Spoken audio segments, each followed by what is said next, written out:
Fala pessoal, tudo bem? Vamos responder agora a questão 111 do Enem 2020, caderno azul.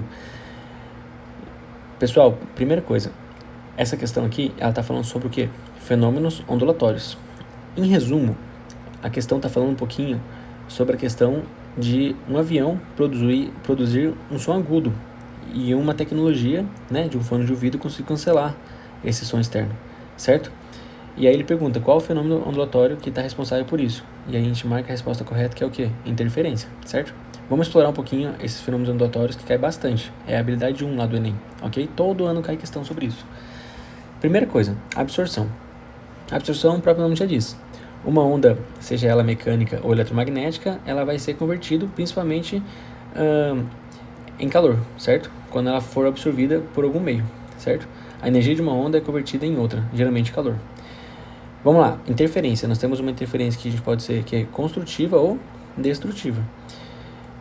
Vamos lá, a construtiva é quando você associa crista com crista e vale com vale, certo? E a destrutiva é a crista com vale, beleza? Pega ali a onda produzida por um barulho de avião, uma onda chata, sonora. É de torno de 2.000 até 5.000 Hz, mais ou menos essa média. Pensa aqui que essa onda aqui, em preto, certo? É uma onda produzida pelo avião. Uma onda de 2 a 5.000 Hz. Se a gente conseguir produzir uma outra onda, pode ser adiantando ou atrasando lambda sobre 2, a gente consegue fazer uma interferência destrutiva, certo? Ó, crista com vale, acaba cortando ela. O Enem gosta muito de cobrar de vocês, ó, polarização, certo? E ressonância, tá? Já vi cobrando também efeito Doppler. Todos os conceitos eles acabam cobrando. Mas vamos lá, o que é polarização? Primeira coisa que você vai lembrar quando a gente está falando sobre polarização é lembrar dos óculos polarizados. O Enem gosta muito de falar sobre óculos polarizado e cinema 3D, certo? E aí, o que acontece? Se nós pegar uma onda eletromagnética, para formar essa onda eletromagnética, nós temos um campo na vertical e na horizontal. O da vertical é o campo elétrico e da horizontal é o campo magnético. E como que o polarizador age? Ele deixa passar somente um eixo de vibração. Tá vendo que esse polarizador está na vertical? Então ele vai deixar somente passar quem? Aquele que estiver na vertical, que no nosso caso seria quem? O campo elétrico. E aí, as pessoas geralmente confundem, os alunos. Então quer dizer que ele está na vertical e vai só passar a horizontal? Não, ele só deixa passar somente aquele eixo de vibração que ele está. O polarizador só deixa passar a onda no mesmo eixo de direção do polarizador, certo?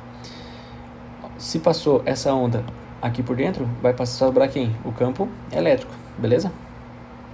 Reflexão, a gente pode lembrar lá na questão de óptica, Tem muitas questões sobre isso. Difração é o poder que a onda tem de contornar obstáculos. E eles perguntam muito isso, colocando uma antena, certo? Emitindo uma onda em uma montanha. E aí qual que é a propriedade? É a difração, poder de contornar obstáculo. Ressonância, o Enem já cobrou aqui de várias formas diferentes. Uma delas foi o vento quebrando uma ponte, certo? A comida sendo esquentada no micro-ondas e uma taça sendo quebrada mediante a um som externo, mediante a um grito. Eu já vi também, eu não coloquei aqui nos exemplos, mas a gente sintonizar o nosso carro, a rádio, alguma rádio externa no nosso carro, por exemplo, uma rádio que seja 97.7 MHz, e a gente foi lá e mexendo no botãozinho para poder sintonizar. Que efeito é esse? É a ressonância. Nós estamos permitindo que a gente consiga sintonizar a frequência natural de vibração, certo? E o que é o efeito Doppler? Principalmente lembrar da ambulância. Quando tem uma fonte sonora que ela está se movimentando, de um lado ela vai comprimir as ondas, do outro lado ela vai se afastar das ondas. Quando ela comprime, tá vendo que está ficando muito perto uma crista da outra? Essa frequência está aumentada, o som fica mais agudo. Tá vendo que aqui ela está se afastando mais? Aqui a frequência tá ficando baixa, tá ficando um som mais grave, tá bom? Gente, é isso, tá? Eu tentei pegar de uma forma rápida alguns conceitos sobre fenômenos ondulatórios. Recomendo muito que estudem, porque nessa prova de 2020, se não me engano, teve 2 questões sobre fenômenos ondulatórios, e todo ano cai, e é uma questão que não pode errar, certo? Beleza? Vou colocar aqui para vocês refletirem o que é o timbre. Se vocês lembrem, comentem aí, tá bom?